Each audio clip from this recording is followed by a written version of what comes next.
नमस्कार विद्यार्थी मित्रांनो, आज आपण भेटूया पुन्हा प्रकरण दुसरं, इतिहास लेखन भारतीय परंपरा या प्रकरणाचा दुसरा भाग। पहिल्या भागामध्ये आपण बघितलं होतं आणि आता आपण आज दुसरा भाग बघणार आहोत। या दुसऱ्या भागामध्ये आपण आधुनिक काळातील इतिहास लेखन आणि ब्रिटिश इतिहास काळ म्हणजे ब्रिटिशांचा इतिहास काळ।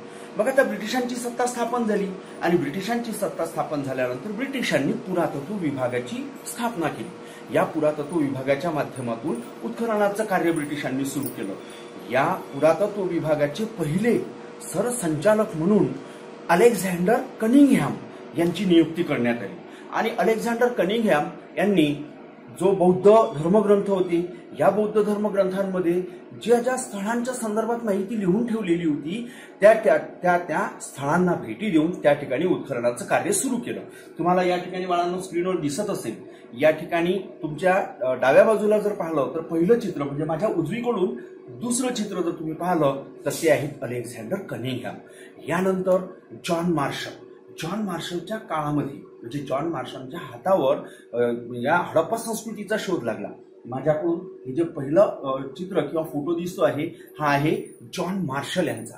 जॉन मार्शल यांनी लाहोर पर्यंत रेल्वे लाईन टाकण्याचा एक प्रकल्प सुरू केला आणि त्यामध्ये उत्खननामध्ये त्यांना त्या ठिकाणी हडप्पा संस्कृतीचा शोध लागला। मग हडप्पा संस्कृतीचं उत्खनन झाल्यानंतर मोहनजोदडो सारख्या शहरांचा त्या ठिकाणी शोध लागला।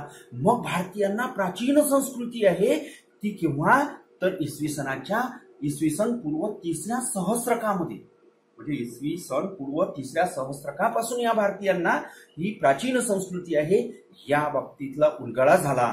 आणि यानंतर मग हे सर्वांच्या लक्षात येऊ लागलं का भारतीयांना सुद्धा अतिप्राचीन संस्कृती आहे। मग या संदर्भात आणखी जे इतिहासकार होते, हे इतिहासकारांनी इतिहासाचं लेखन चालू केलं। त्या इतिहासाचं लेखन चालू करत असताना ब्रिटिशांचं किंवा इंग्रजांचं जे वसाहतवादी धोरण होतं, या वसाहतवादी धोरणाच्या आधारावर ते इतिहासकार त्या ठिकाणचं लिखाण करू लागले। आता यानंतर जर आपण पाहिलं तर मग जेम्स मिल आले। आता जेम्स मिल यांनी 1817 मध्ये the history of British India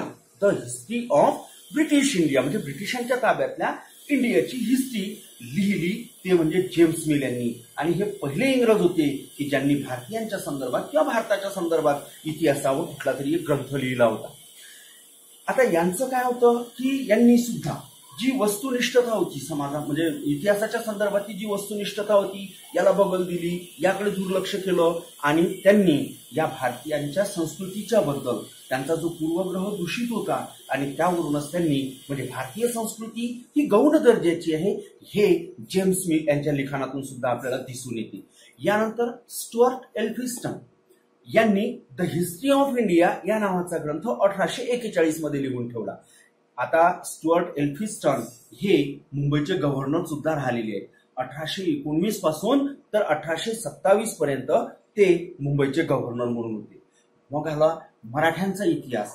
बाळांनो, मराठ्यांचा इतिहास हा देशाच्या इतिहासाला साजेसा आणि शोभेसा आहे।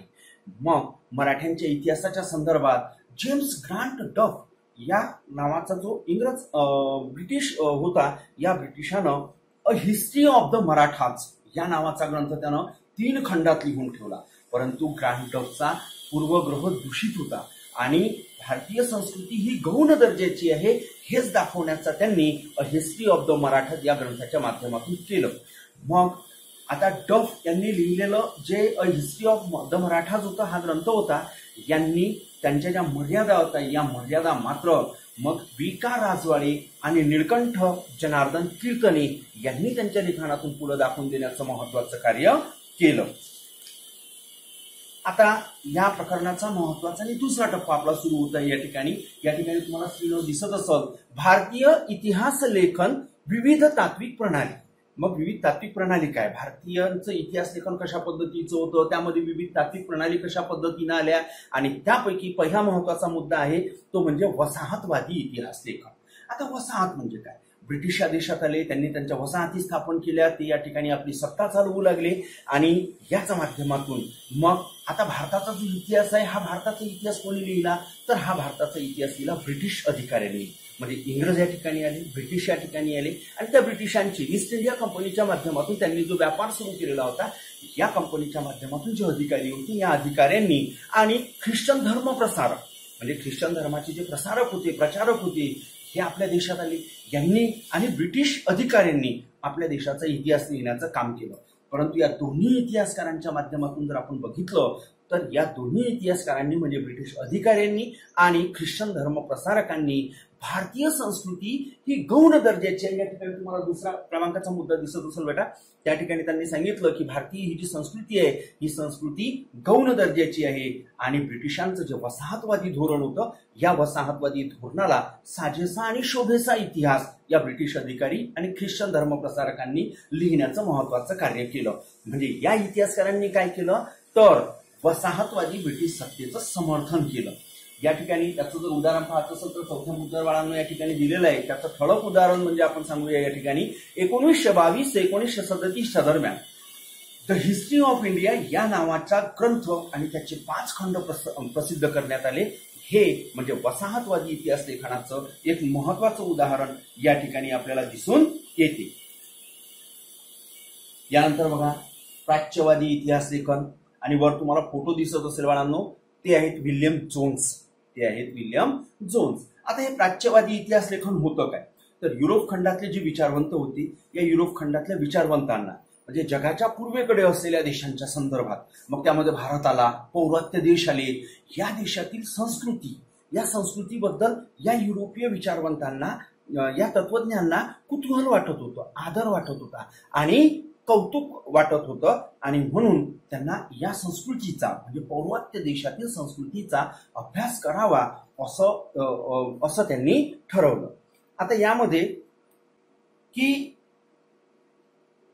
हे जे प्राच्यवादी अभ्यासक होते, या अभ्यासकांनी संस्कृत आणि युरोपीय भाषांमध्ये साधर्म्य आहे असा एक अभ्यास केला. साधर्म्य आहे असा अभ्यास केला त्यांनी. वैदिक वाङ्मय, संस्कृत साहित्य याचा सुद्धा अभ्यास करण्यावर प्राच्यवादी विचारवंतांनी भर दिला होता.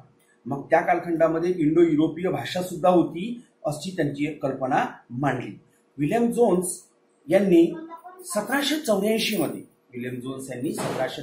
मध्ये कोलकाता या ठिकाणी एशियाटिक सोसायटीची स्थापना केली. एक एशियाटिक सोसायटी या नावाच्या संघटनेची स्थापना विल्यम जोन्स यांनी केली. यामागचा त्यांचा उद्देश काय होता की त्याद्वारे भारतीय वाङ्मय आणि भारतीय इतिहास यांच्या अभ्यासाला चालना मिळावी. काही विचारवंत अभ्यासक त्या ठिकाणी यावे, त्यांनी भारतीय वाङ्मयाचा आणि भारतीय इतिहासाचा अभ्यास करावा असा त्याच्या मागचा दृष्टिकोन होता. यानंतर बाळांनो महत्वाचे म्हणजे प्राच्यवादी इतिहास लेखनाच्या संदर्भात येतात ते म्हणजे फ्रेडरिक मॅक्स म्युलर. हे जर्मनीचे होते आणि ही भाषा इंडो युरोपीय भाषा गटातील अति प्राचीन शाखा होती असं त्यांचं मत होतं. म्हणजे याच भाषेच्या बळावर म्हणजे पूर्वी युरोप खंड आणि संस्कृत भाषेच्या संदर्भात त्यांनी सांगितलं की संस्कृत ही इंडो युरोपीय भाषा हा जो गट आहे, या भाषेचा जो गट आहे, या गटातील अति प्राचीन ती एक शाखा होती. त्यांना संस्कृतमध्ये अतिशय आवड होती आणि म्हणून त्यांनी हितोपदेश, या ठिकाणी बघा हितोपदेश हा जो ग्रंथ होता, या ग्रंथाचं जर्मन भाषेमध्ये त्यांनी अनुवाद केला. त्यांना ऋग्वेदाचं त्यांनी संकलन केलं. या ऋग्वेदांचं म्हणजे भाषांतर त्यांनी जर्मन भाषेत करून घेतलं आणि अशा पद्धतीनं त्यांनी ऋग्वेदाचा जर्मन भाषेत अनुवाद करून घेतला. त्यानंतर एडवर्ड सईद नावाचे नंतर लेखक आले. त्यांनी म्हणजे हे जे सर्व इतिहासकार होते, हे जे सर्व विचारवंत होते, या विचारवंतांच्या यांच्यावर मत त्यांनी व्यक्त केलं आणि त्यांनी सांगितलं की वरील सर्व जे इतिहासकार होऊन गेलेत, म्हणजे आता मग ते फ्रेडरिक मॅक्स म्युलर असो, विल्यम जोन्स असो, या संदर्भात त्यांनी सांगितलं की हे जे इतिहासकार होते, या इतिहासकारांचा जो छुपा जो एक हे असतो माणसात, म्हणजे लिखाण करत असताना कुठल्या प्रकारच्या पद्धतीचा अवलंब केला जातो, तर त्यांनी सुद्धा छुप्या साम्राज्यवादी हितसंबंध त्यांनी सुद्धा जोपासले होते आणि ते छुपे साम्राज्यवादी हितसंबंध सर्वांसमोर आणण्याची किंवा प्रकाशात आणण्याचं महत्वाचं काम एडवर्ड सईद यांनी केलं होतं. तर यानंतर बाळांनो आलं राष्ट्रवादी इतिहास लेखन. आता हे राष्ट्रवादी इतिहास लेखन काय होतं? तर 19व्या आणि 20व्या शतकामध्ये आपल्या देशामध्ये पाश्चिमात्य शिक्षण सुरू झालं आणि या पाश्चिमात्य शिक्षणाच्या माध्यमातून आपला भारतीय सुद्धा हे शिक्षण घेऊ लागला. मग त्या शिक्षणाच्या माध्यमातून त्याला जाणीव होऊ लागली, आपल्या लोकांबद्दल जाणीव होऊ लागली, आपल्या इतिहासाबद्दल जाणीव होऊ लागली आणि म्हणून मग भारतीयांना, या शिक्षित भारतीयांना आपल्या प्राचीन वैभवाचा अभिमान वाटू लागला आणि या भारतीयांची आत्मजाणीव सुद्धा जागृत होऊ लागली आणि या माध्यमातून भारतीयांनी जे लिखाण केलं या लिखाणालाच राष्ट्रवादी इतिहास लेखन असं म्हटल्या जाते. आता महाराष्ट्रामधील विष्णूशास्त्री चिपळूणकर यांनी जे ब्रिटिश अधिकाऱ्यांनी आणि ख्रिश्चन धर्मप्रसारकांनी जे इतिहास लेखनाचं कार्य करून ठेवलं होतं त्या इतिहास लेखनाला तो इतिहास लेखन म्हणजे पूर्वग्रह दूषित आहे आणि त्यांनी विष्णूशास्त्री चिपळूणकर यांनी त्याचा विरोध केला. परंतु मग विरोध केल्यानंतर त्याचप्रमाणे आणखीनही भारतीय इतिहासकार पुढे येऊ लागले, ते इतिहास लेखन करू लागले. परंतु या म्हणजे विष्णूशास्त्री चिपळूणकर आणि इतर भारतीय इतिहासकारांवर अशा प्रकारचा आरोप करण्यात आला की त्यांनी इतिहास लेखन करत असताना ऐतिहासिक वास्तवाची चिकित्सापूर्वक छाननी करण्याकडे पूर्णपणे दुर्लक्ष केलं. म्हणजे त्यांनी जे ऐतिहासिक वास्तव होतं या ऐतिहासिक वास्तवाची चिकित्सापूर्ण जे संशोधन करायला पाहिजे, जी छाननी करायला पाहिजे त्या गोष्टीकडे संपूर्णपणे दुर्लक्ष केलं असा आरोप सुद्धा त्यांच्यावर केला जातो. यानंतर बाळांनो आहे ते म्हणजे विका राजवाडे यांचं लेखन मराठीतून होतं आणि हे एक इतिहास लेखन म्हणजे इतिहास लेखक होते. भाषाशास्त्र, व्युत्पत्ती, व्याकरण इत्यादी क्षेत्रात त्यांनी लिहून ठेवलेलं आहे. त्याचबरोबर मराठ्यांच्या इतिहासाची साधने ह्या शीर्षकाचे 22 खंड त्यांनी संपादित केलेले आहे आणि त्यांचं महत्वाचं आणि मूळ महत्व बाळांनो ते म्हणजे इतिहास म्हणजे भूतकालीन समाजाचे सर्वांगीण समग्र जीवन दर्शन. इतिहास कशाला म्हणायचा तर भूतकाळातील सर्व समाजाचे सर्वांगीण समग्र जीवन दर्शन केवळ राजकीय घडामोडी नव्हे, सत्तांतरासाठी केलेली कटकारस्थाने सुद्धा नव्हे किंवा युद्ध सुद्धा नव्हे, यांच्याच हकीकती नव्हे. म्हणजे त्यांना काय म्हणायचं होतं की इतिहास जर लिहिला जात असेल तर इतिहास लिहित असताना भूतकाळातील समाजाचं सर्वांगीण समग्र जीवनाचं दर्शन व्हायला पाहिजे. मग त्यामधून फक्त म्हणजे सत्ता स्थापनेसाठी केलेली कटकारस्थानं किंवा सत्ता स्थापनेसाठी केलेली युद्ध पराक्रम एवढ्यांचंच वर्णन त्यामध्ये नसावं, तर त्यामध्ये मानवी समाजाचं सर्वांगीण समग्र जीवन दर्शन घडावं अशा प्रकारचा इतिहास लिहिला जावा, अशा प्रकारचे विचार विका राजवाडे यांनी मांडून ठेवले आणि त्यांनी सांगितलं की इतिहास लेखन करत असताना इतिहास लेखन या ठिकाणी 4था मुद्दा तुम्हाला दिसतो आहे, त्यामध्ये सांगितलं गेलं आहे. त्यांनी सांगितलं की जर तुम्हाला इतिहास लिहायचा असेल तर तो इतिहास लिहित असताना अस्सल म्हणजे असली कागदपत्र, नकली म्हणजे झेरॉक्स अशा प्रकारचे कागद नाही, तर ते अस्सल असायला पाहिजे, ते असली असायला पाहिजे, ते सत्य असायला पाहिजे, यावर त्यांनी भर दिला. यानंतर स्वातंत्र्यवीर विनायक दामोदर सावरकर यांना आपण सर्व ओळखता, तरीही मात्र यांनी सुद्धा the Indian war of independence 1857 म्हणजेच 1857चे स्वातंत्र्य समर हे पुस्तक त्यांनी लिहून ठेवलेलं आहे आणि या माध्यमातून म्हणजे त्यांनी सांगितलं की राष्ट्रवादी इतिहास लेखन सुरू झालं आणि या राष्ट्रवादी इतिहास लेखनामुळे काय व्हायला लागलं तर प्रादेशिक इतिहास लेखनाला सुद्धा चालना मिळू लागली. तर बाळांनो यानंतर आता स्वातंत्र्योत्तर देश स्वतंत्र झाला. मग देश स्वतंत्र झाल्यानंतर इतिहास लेखनाच्या कशा पद्धती आल्या त्या संदर्भात महत्वाचं म्हणजे त्यामध्ये सांगितलं गेलं की या काळात काय झालं. मग देश स्वतंत्र झाला, मग या काळात जे ऐतिहासिक राजघराणे होते या ऐतिहासिक राजघराण्यांचा इतिहास लिहिला जाऊ लागला. त्याचबरोबर सामाजिक, सांस्कृतिक, आर्थिक इतिहास लिहिण्याची सुरुवात झाली.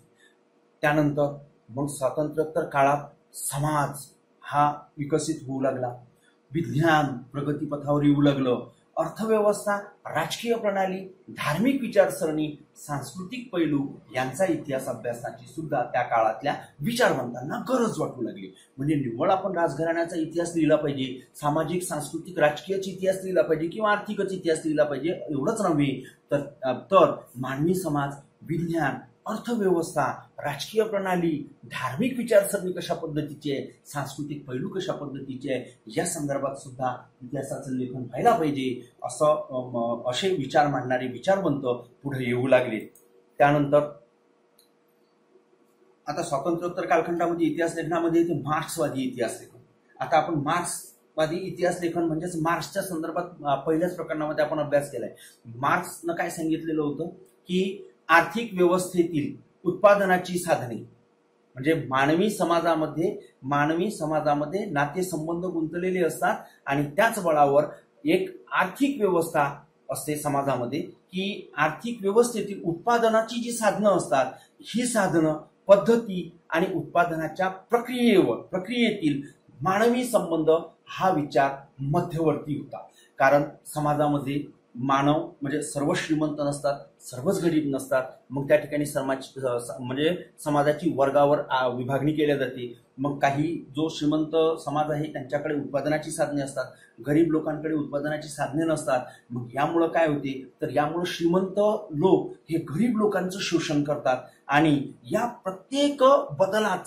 प्रत्येक बदलाचा सर्वसामान्य जनतेवर, सर्वसामान्य माणसांवर कोणता परिणाम होतो याचा अभ्यास हा मार्क्सवादी इतिहास लेखनामध्ये केला गेला. आणि मार्क्सवादी इतिहास लेखनाचा हा गाभा आहे की समाजामध्ये जे सामान्य लोक आहेत, जे सर्वसामान्य लोक आहेत, या सर्वसामान्य लोकांवर कुठल्या प्रकारचा परिणाम होतो या संदर्भातलं इतिहास लेखन केलं गेलं. त्याला म्हटलेलं आहे मार्क्सवादी इतिहास लेखन. आता या मार्क्सवादी इतिहास लेखनामध्ये त्यानंतर काय झालं, जाती व्यवस्था आणि त्यामधील जे बदल आहेत या बदलांचा अभ्यास मार्क्सवादी इतिहास लेखनामध्ये केला गेला.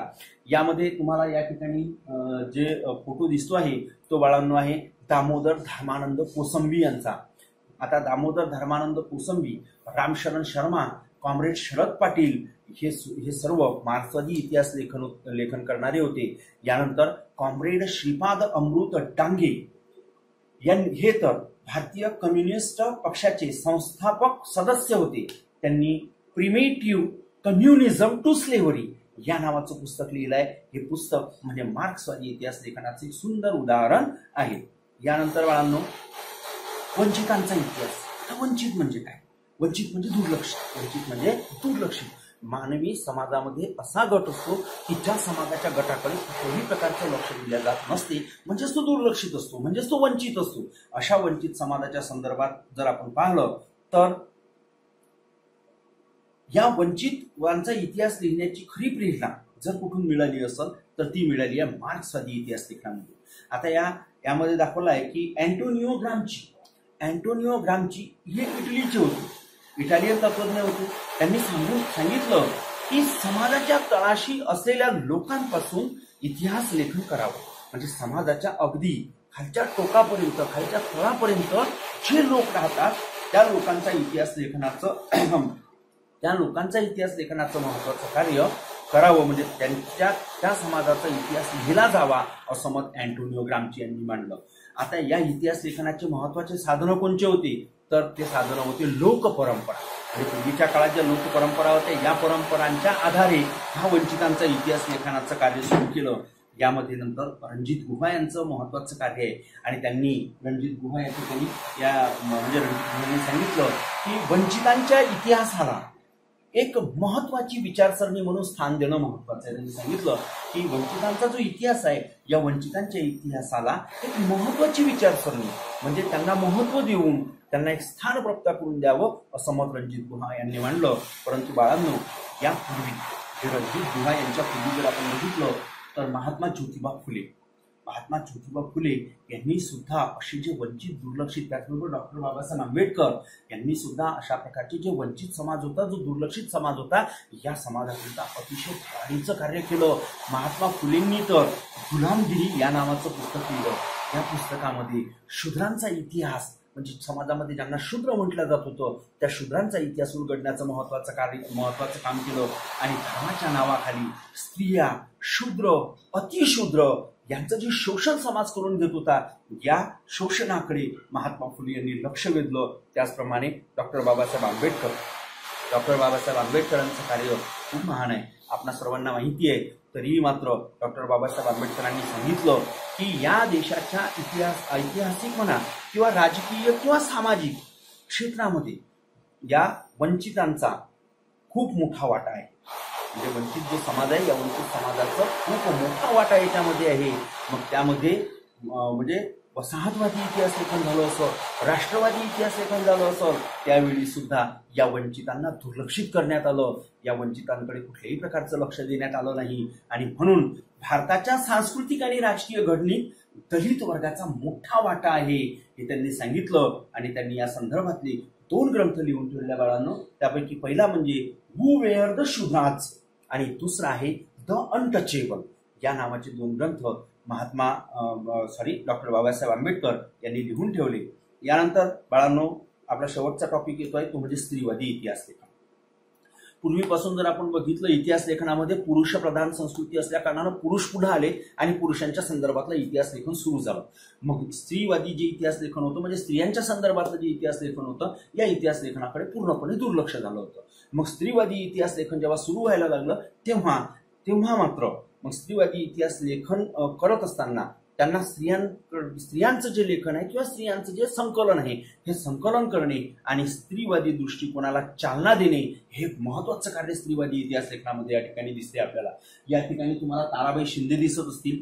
19व्या शतकामध्ये ताराबाई शिंदे यांनी पुरुष प्रधान जी व्यवस्था आहे या पुरुष प्रधान व्यवस्थेवर आणि जाती व्यवस्थेवर कडाडून टीका केली. या दोन्ही बाबींचा त्यांनी विरोध केला. 1882 मध्ये त्यांनी स्त्री पुरुष तुलना या नावाचं एक पुस्तक लिहिलं आणि हे पुस्तक म्हणजे भारतातील पहिलं स्त्रीवादी इतिहास लेखन होय. त्यानंतर सन 1888 मध्ये पंडिता रमाबाई यांनी the high caste Hindu woman या नावाचं पुस्तक लिहून ठेवलं. त्यानंतर बाळांनो मीरा कोसंबी आल्या. मीरा कोसंबी यांनी crossing thresholds feminist ages in social history या नावाचं पुस्तक लिहिलं. डॉक्टर रखमाबाई या तर भारतातील पहिल्या महिला कार्यरत डॉक्टर होत्या. महाराष्ट्रातील दलित स्त्रीचा सामाजिक वर्ग जात याबद्दल सुद्धा लिखाण होऊ लागलं. आणि शर्मिला रेगे यांनी writing caste, writing gender, reading Dalit women's testimonies या संदर्भातलं लिखाण केलं. त्यानंतर बाळांनो जर आपण पाहिलं